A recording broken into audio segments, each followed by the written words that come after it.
Hi friends, ಎಲ್ಲರಿಗೂ one step to success smart ಕ್ಲಾಸಸ್ಗೆ ಸ್ವಾಗತ.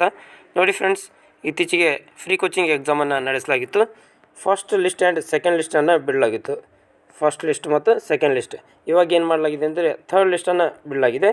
ಈ ಥರ್ಡ್ ಲಿಸ್ಟ್ನಲ್ಲಿ ನಿಮ್ಮ ಹೆಸರಿದೆಯಾ ಅಂತ ಯಾವ ರೀತಿ ನೋಡೋದಂದರೆ, ಇಲ್ಲಿ ನೋಡಿ ಫ್ರೆಂಡ್ಸ್, ವೆಬ್ಸೈಟ್ಗೆ ಯಾವ ವೆಬ್ಸೈಟ್ಗೆ ಹೋಗ್ಬೇಕಂದ್ರೆ ಇಲ್ಲಿ ಗೂಗಲ್ಗೆ ಬಂದು PETC ಅಂತ ಸರ್ಚ್ ಮಾಡಬೇಕು.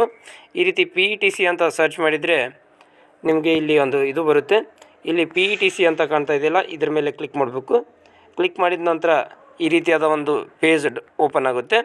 ಇಲ್ಲಿ ಬಿಡಲಾಗಿದೆ ನೋಡಿ, 3ನೇ ಸುತ್ತಿನ ಆಯ್ಕೆ ಪಟ್ಟಿ ಅಂತ ಇಲ್ಲಿದೆ ನೋಡಿ ಫ್ರೆಂಡ್ಸ್. 3ನೇ ಸುತ್ತಿನ ಆಯ್ಕೆ ಪಟ್ಟಿ, ಇದರ ಮೇಲೆ ಕ್ಲಿಕ್ ಮಾಡಬೇಕು. ಯಾವುದ್ರ ಮೇಲೆ? ಇಲ್ಲಿದೆ ನೋಡಿ, ಇದರ ಮೇಲೆ ಕ್ಲಿಕ್ ಮಾಡಬೇಕು. ಯಾರ್ದು ಬಿಡಲಾಗಿದೆ ಅಂದರೆ ಓನ್ಲಿ SCದವ್ರದ್ದು 3ನೇ ಸುತ್ತಿನ ಆಯ್ಕೆ ಪಟ್ಟಿಯನ್ನು ಬಿಡಲಾಗಿದೆ. ಇದರ ಮೇಲೆ ಕ್ಲಿಕ್ ಮಾಡಿದ ನಂತರ ಇಲ್ಲಿ SC ಅಂತ ಬರುತ್ತೆ, ಇದ್ರ ಮೇಲೆ ಕ್ಲಿಕ್ ಮಾಡಬೇಕು. ನೆಕ್ಸ್ಟ್ ಈ ರೀತಿಯಾದಂಥ ಒಂದು ಪೇಜ್ ಓಪನ್ ಆಗುತ್ತೆ. ಇಲ್ಲಿ ನೀವು ಯಾವುದಕ್ಕೆ ಅಪ್ಲೈ ಮಾಡಿದ್ರಿ, UPSCಗೆ ಅಪ್ಲೈ ಮಾಡಿದ್ರೆ ಅಂದರೆ UPSC ಇದ್ರ ಮೇಲೆ ಕ್ಲಿಕ್ ಮಾಡಬೇಕು. KSಗೆ ಅಪ್ಲೈ ಮಾಡಿದ್ರೆ ಅಂದರೆ KS, ಗ್ರೂಪ್ C ಇದೆ, RRB, ಬ್ಯಾಂಕಿಂಗ್, SSC. ನೀವು ಯಾವ ಕೋರ್ಸ್ಗೆ ಅಪ್ಲೈ ಮಾಡಿದ್ರಲ್ಲ ಅದ್ರ ಮೇಲೆ ನೀವು ಕ್ಲಿಕ್ ಮಾಡಿದ ನಂತರ ನಿಮ್ಗೆ ಏನಾಗುತ್ತೆ, ಒಂದು PDF ಡೌನ್ಲೋಡ್ ಆಗುತ್ತೆ. ಇಲ್ಲಿ ನೋಡಿ, ಇವಾಗ ನಾನು UPSC ಮೇಲೆ ಕ್ಲಿಕ್ ಮಾಡ್ತೀನಿ. ಈ ರೀತಿಯಾದ ಒಂದು ಪೇಜ್ ಡೌನ್ಲೋಡ್ ಆಗುತ್ತೆ. ಇದ್ರ ಮೇಲೆ ನೀವು ಓಪನ್ ಮಾಡಿದರೆ ನೋಡಿ, ಇಲ್ಲಿ ಹೆಸರುಗಳು ಕಾಣ್ತಾ ಇದೆ.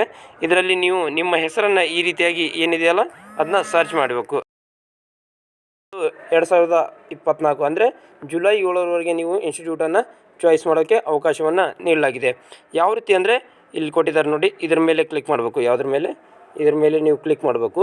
ಕ್ಲಿಕ್ ಮಾಡಿದ ನಂತರ ಈ ರೀತಿಯಾದಂಥ ಒಂದು ಪೇಜ್ ಬರುತ್ತೆ ನೋಡಿ. ಇವಾಗ ಲೋಡ್ ಆಗ್ತಾ ಇದೆ. ರೈಟ್, ಇಲ್ಲಿ ಬಂತು ನೋಡಿ, ಸ್ಟೂಡೆಂಟ್ ಲಾಗಿನ್. ಇಲ್ಲಿ ನಿಮ್ಮ ಯೂಸರ್ ID ಮತ್ತು ಇಲ್ಲಿ ಪಾಸ್ವರ್ಡನ್ನು ಹಾಕಿದಬೇಕು. ಇಲ್ಲಿ ಕ್ಯಾಪ್ಚಾ ಕೋಡ್ ಇಲ್ಲಿ ಕೊಟ್ಟಿರ್ತಾರಲ್ಲ ಅದನ್ನು ಕೊಟ್ಟು ಲಾಗಿನ್ ಅಂತ ಹೊಟ್ಟಿದ ಮೇಲೆ ಏನಾಗುತ್ತೆ, ನಿಮ್ಮದು ID ಓಪನ್ ಆಗುತ್ತೆ. ನೆಕ್ಸ್ಟ್ ಅಲ್ಲಿ ಏನಿರುತ್ತಪ್ಪ ಅಂದರೆ ಟೋಟಲಿ ಇನ್ಸ್ಟಿಟ್ಯೂಟ್ ಲಿಸ್ಟ್ ಇರುತ್ತೆ.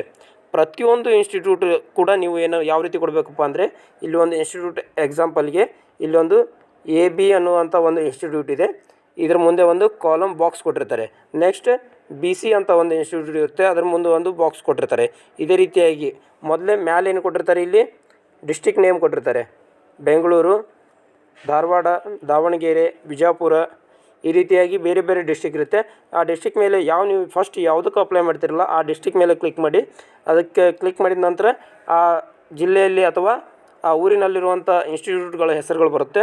ಅಲ್ಲಿ ನೀವೇನು ಮಾಡಬೇಕು, ಯಾವ್ದು ನಿಮ್ಗೆ ಫಸ್ಟ್ ಬೇಕಾಗಿದೆಯಲ್ಲ ಅದಕ್ಕೆ 0, 1 ಅಥವಾ 1 ಅಂತ ಫಿಲ್ ಮಾಡಬೇಕು. ನೆಕ್ಸ್ಟ್ ಬೇಕಾಗಿರೋದಕ್ಕೆ 2, ಈ ರೀತಿಯಾಗಿ 3, 4, ಈ ರೀತಿಯಾಗಿ ಎಲ್ಲದಕ್ಕೂ ಕೂಡ ಇಲ್ಲೇನು ಬೇರೆ ಬೇರೆ ನಗರಗಳು ಕಾಣ್ತಾವಲ್ಲ ಎಲ್ಲದರ ಮೇಲೆ ಕ್ಲಿಕ್ ಮಾಡಿ ಏನು ಮಾಡಬೇಕು, ನೀವು ಎಲ್ಲದರ ಮೇಲೂ ಕೂಡ ಪ್ರಿಫರೆನ್ಸನ್ನು ಕೊಡಬೇಕಾಗುತ್ತೆ. ಪ್ರತಿಯೊಂದಕ್ಕೂ ಪ್ರಿಫರೆನ್ಸ್ ಕೊಟ್ಟ ನಂತರ ಒಂದು 2 ರಿಂದ 3 ದಿವಸ ಬಿಟ್ಟ ನಂತರ ಏನು ಮಾಡಲಾಗುತ್ತೆ, ನಿಮಗೆ ಒಂದು ನೀವು ಯಾವ ಇನ್ಸ್ಟಿಟ್ಯೂಟ್ಗೆ ಸೆಲೆಕ್ಟ್ ಆಗಿದ್ದೀರಾ ಅಂತ ಒಂದು ಲಿಸ್ಟ್ ಬಿಡಲಾಗುತ್ತೆ.